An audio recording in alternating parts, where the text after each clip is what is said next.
du lu bees parce que projet li ñuy waxtaanee nii andi ko lii nguur gi sortant ñoo ngi ci woon ñoo ngi ci woon ils avaient déjà commencé les discussions commencé nañu daan nañ ko waxtaanee voilà donc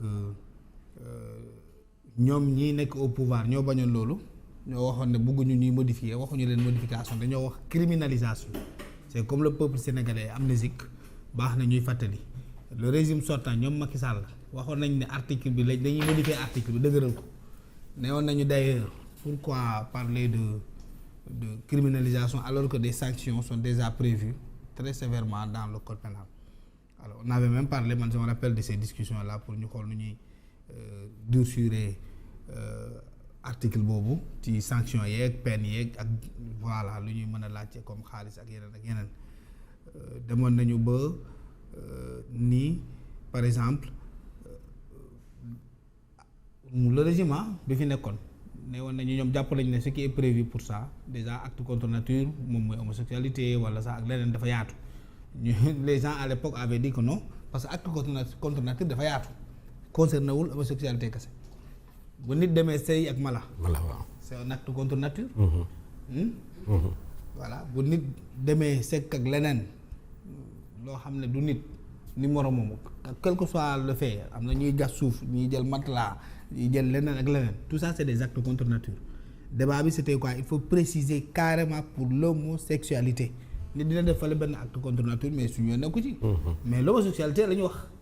ku dem fale ci àll ba nëbbatu ji def ak ay xar ak mbaayam ak leneen loolu c'est son affaire mais nous on demandait les Sénégalais Sénégalais ñooy laajte la criminalisation de l'homosexualité donc du lu bees ils vont en faire une victoire alors que vraiment du ndam maintenant dans ce pays là est-ce que fii mës nañu gis fii ki fi dénoncer nit homosexualité ndax mës na am fii mës nga toog fii yow pas li nga xam ne yaa ngi ci acte taxaw nit diw non am na ku jóge ci koñ dem ci police wala dem tribunal dénoncer nit pour homosexualité kan ci ñu fi toog kooku mës a fekkee ci réew kan boo ko mës a dégg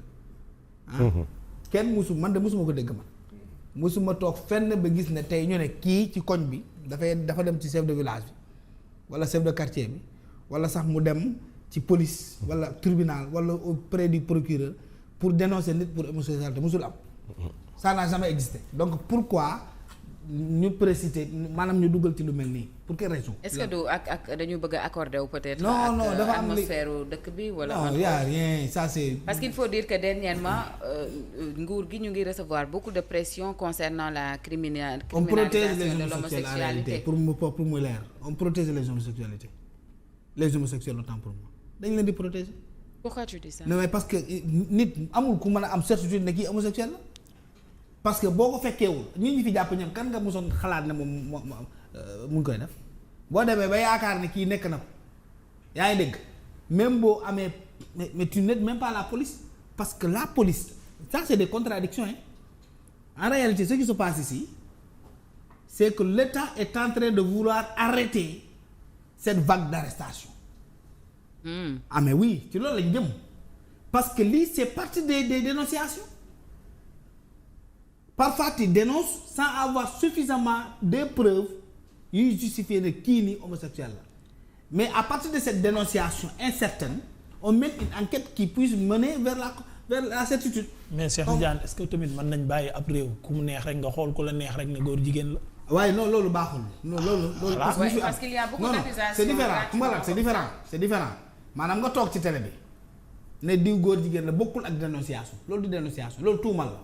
tuuma ak dénoncer bokkul dénoncer mooy nga dem ci grand dem ci yoon quoi. voilà nga dem ci yoon dem ci nit ne leen. diw mii góor jigéen la suñ ko le dëkk mu ngi ñuy sonal dañoo sonn. ok je comprends. léegi dañ ne la diw moomu tant que tegoo ci sa bët wala amoo ci loola leer dañ lay amende. tëj la ñetti weer jàpp ñaari at. très bien léeg-léeg nag ni nekk ci koñ bi te yow amoo ci benn preuve ñemewoo dénoncer parce que yaa ngi xalaat daan bi ils sont en train de créer benn mbalaan boo xam ne day gën a sécuriser day gën a protéger l'acte homosexuel dans ce pays là on y va rek on verra day gën a leer. man je pense que y a quelque chose qui se joue devant nos yeux qu'on ne comprend pas parce que lii ñu ci yokk amul njëriñ benn njëriñ amul benn njëriñ. kon la loi d'origine y avait pas l'amende concernant l'accusateur. Il y avait la peine, il y avait l'emprisonnement, il y avait tout et tout mais dénonciation bu ñu ci yokk amu ci woon te amul njëriñ amul benn sens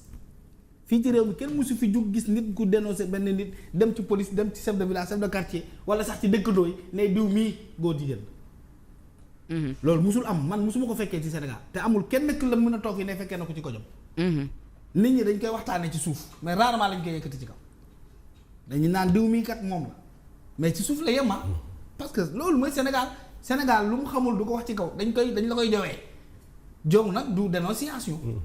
mais boo xëyee rek inventé lu du bees di dugg ci populisme du loolu xam nga lan lañ leen wax vous ne nous aviez jamais promis que yéen da ngeen di modifier da ngeen di durcir li ngeen waxoon sénégalais yi waxoon ko Serigne Mountakha waxoon ko Serigne Touba waxoon ko ñépp mooy boo leen faloo da ngeen di criminaliser l'homosexualité waxuñu leen ne da ngeen di durcir ay actes contre nature c'est différent acte contre nature dafay yaatu lu sénégalais di laajte mooy homosexualité ngeen criminaliser ko yéen a ko diggee woon ak askan qu'est-ce qui a changé entre temps pourquoi les gens là bëgguñu criminaliser homosexualité lu xew lan mooy changé ci diggante bi en plus jëloon projet de loi bi jébbal assemblée. mais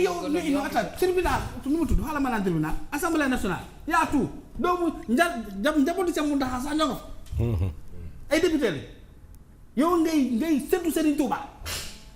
CDA nga nekk ci biir assemblée nationale nga bokkoon ci parti boo xam ne waxoon na ne ñoom bu ñu faloo dañuy criminaliser yow nga war a am fit xoolee ko sa way jur bind loi proposé ko forcer leen ko nekk man kat fi ma bokk lii ñu ñoo ko diggoon ak askan wi dama koy jëfee lan moo leen tey lan moo tax ñoom Baara Ndiaye ñoom Cheikh Thioro ñoom bëgguñu duggal bind projet de loi yóbbu ko assemblée nationale lu leen tey lu xew Thioro dañoo bëgg a xam lu xew ci diggante bi qu'est-ce qui a changé mais qu'est-ce qui ne va pas dans ce pays là pourquoi nit ñi promettre lii askan wi ñu falu defuñu lu xew baax nañ dem dina mos a leer peut-être un jour Thioro moom mënu koo dugal waxoon na jéego Ousmane Sonko la mënu koo dugal moo ko waxoon. Ndiaga yaa ngi doon wax sànq ci coulisses yi peut-être lu am solo concernant toujours logique bi nga xamante ne ni moom la Cheikh Tidiane nekk parce qu'il faut dire que sanctions yi ñu annoncé ak amende yi wala une manière d'envisager des sanctions beaucoup plus sévères gis nañu ne entre parenthèses c'est un peu une manière de protéger comme Cheikh l'a dit les homosexuels parce que tey jii nii boo nee Ahmed mi góor jigéen la te amoo ci dara lu la leer boo demee di ko fa wax ñu ne la indil preuve boo ko indiwul. dañ lay tëj. voilà. gis nga loi bi di loi 319 réglé woon na lenn ci ñoom yi ñuy wax nii. réglé woon nañ ko ba pare du ma ci wax lu bari du ma ci guddal parce que Ba ak Jaxate mi ñu mujjee àtte ci tribunal grande instance bu Pikine Guédiawaye lu ñu leen tëj 5 ans 5 ans amende ku nekk 1,5 million. waaw 5 ans ku ne 1,5 million. 1,5 million. lan moo ci dollee ko waat mooy li nga xam ni ñuy accusé mais ñoom fi ñu nar a jëm du nit ñi ñooy accusé góor jigéen ñi mais góor jigéen ñoo nar a accusé nit ñi parce que ñooy xoox ñiy xeexu góor jigéen ñu jekk ba si àgg rek xoox benn ooy Mamata Jam rek dem porté ji ko plainte ni def leen accusé c'est-à-dire que buntu lañ bu ñu ubbil góor jigéen ñi ngir ñu défendre seen bopp mais buntu la boo xam ne maanaam dañ ko ubbil góor jigéen ñi ci sama xalaat moom mooy ci boppam pour góor jigéen ñi ci boppam kenn dootul leen a attaqué ti kenn dootul dénoncé ti kenn dootul waxati waxi góor jigéen parce que da ngay ragal wax waxi góor jigéen loi bii